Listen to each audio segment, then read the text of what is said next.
It's 11:30 at night. You're tired. You've been tired for hours. You already told yourself you were going to sleep early tonight. But instead, you're sitting there watching another video, opening another app, or doing something you did not even care about 10 minutes ago. You know tomorrow will be worse because of it. You know the alarm is still going off at the same time. And yet, when it is finally quiet enough to sleep, you suddenly do not want the day to end. That is the strange part. You are not staying awake because you have energy. You are staying awake because for the first time all day, the time feels like yours. Researchers call one version of this bedtime procrastination.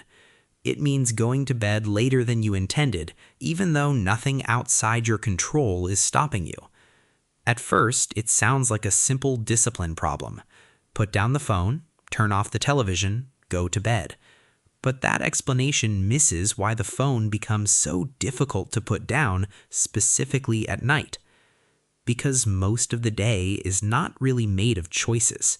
You wake up because an alarm tells you to. You work when your schedule tells you to. You answer messages because somebody is waiting. You eat when you have time. You travel when you have to. You finish what needs finishing. And you postpone whatever belongs only to you. Then the obligations finally stop. Nobody needs anything. There is nowhere else you are supposed to be. And your brain looks at the last quiet hour of the day and says, "No, I'm keeping this." So you trade tomorrow's energy for tonight's freedom. Sometimes people call this revenge bedtime procrastination. It means delaying sleep to reclaim leisure or control after a day that felt overly demanding. The word revenge makes it sound dramatic, but the revenge is usually small. One more episode, a few more posts, a game you do not want to stop playing. Standing in the kitchen eating something while watching videos you barely remember afterward. You are not really taking revenge on your job, your responsibilities, or anyone who consumed your time. You are taking it on the version of you who has to wake up tomorrow.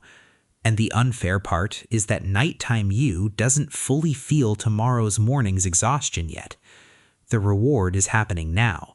The cost belongs to someone several hours in the future. Your brain is generally better at valuing immediate relief than delayed consequences, especially when you are already mentally tired. At 3 in the afternoon, sleeping early sounds like an excellent plan. At midnight, sleep can feel like giving up the only part of the day that was finally enjoyable. This is one reason bedtime procrastination is connected to self-control. That does not mean you have no discipline. It means you are trying to use discipline at the point in the day when you may have the least of it left. All day, you've been making decisions, ignoring distractions, managing how you speak, starting tasks you did not want to start, stopping yourself from saying things you should not say. By bedtime, the part of you responsible for making another sensible decision may simply be exhausted. And going to bed is a strange task because it doesn't feel rewarding in the moment. You have to stop doing something stimulating and voluntarily become unconscious. You do not immediately experience the benefit of sleeping. You experience it tomorrow. But the video, the game, the conversation, and the scrolling are rewarding you right now. There is another reason the night feels different. It removes transitions. During the day, something is always interrupting something else. A meeting starts, a break ends. Somebody calls. A task becomes urgent. At night, one video flows into another. One post leads to the next. There is no natural finish line. Streaming platforms do not ask whether you have had enough. They start the next episode. Social feeds do not end. You could scroll until sunrise and never reach a page that says, "That's everything." So your brain keeps waiting for a stopping point that was never designed to arrive. That is why telling yourself, "I'll stop when I feel finished," often fails.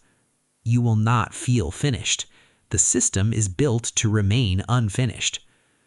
Light and stimulation can make the problem worse. Evening light can delay the body's preparation for sleep.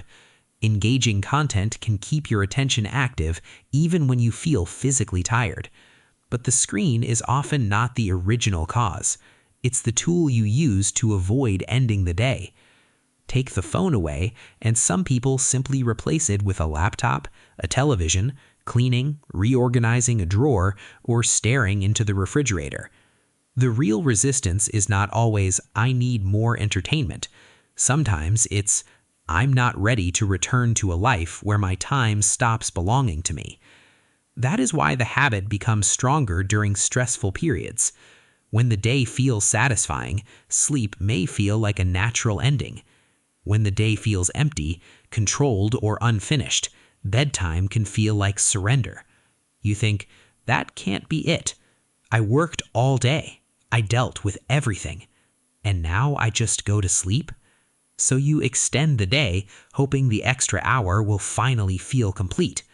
Usually it doesn't, because exhausted leisure is not the same as meaningful rest. You stay awake to get time for yourself, but you are often too tired to use that time well. You do not read the book you care about. You do not start the project you keep imagining. You consume whatever requires the least effort. And because you sleep late, the next day becomes harder. You wake tired. Tasks require more effort. You have less patience. You have less self-control. The day feels even more draining. Then night arrives, and you feel an even stronger need to reclaim something from it. That is the loop. The less you sleep, the harder it may become to make yourself sleep on time the following night. So how do you stop? Probably not by shouting at yourself at 12:30 in the morning. By then, you are negotiating with the most tired and impulsive version of yourself. The better approach is to change what happens before that negotiation begins. First, give yourself some genuinely protected time earlier, not time while answering messages, not time while eating over the sink, actual time in which nothing is being demanded from you. Even 20 or 30 minutes can matter if it feels chosen rather than stolen.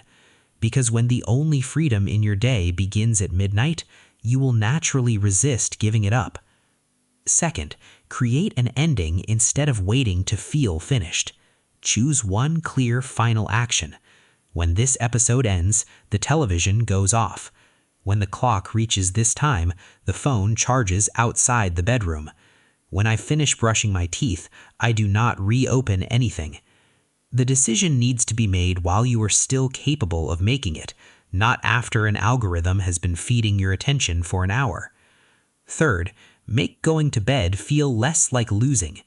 A lot of bedtime advice makes sleep sound like another responsibility, another task to optimize, another habit you are failing at. But sleep is not the authority taking your free time away. Sleep is what gives tomorrow's version of you enough energy to have a life outside your obligations. And finally, notice what you are actually asking the night to give you. Is it quiet, entertainment, control, solitude? A feeling that something in the day belonged to you? Because staying awake is often not the real need. It's the emergency solution to a need that was ignored earlier. So the next time you are exhausted but still refusing to go to bed, don't only ask, "Why can't I put my phone down?" Ask, "What am I afraid the day will end without giving me?" Because sometimes the reason you stay awake is not that you don't need sleep. It's that you need a part of your life that doesn't begin after everyone else is done with you.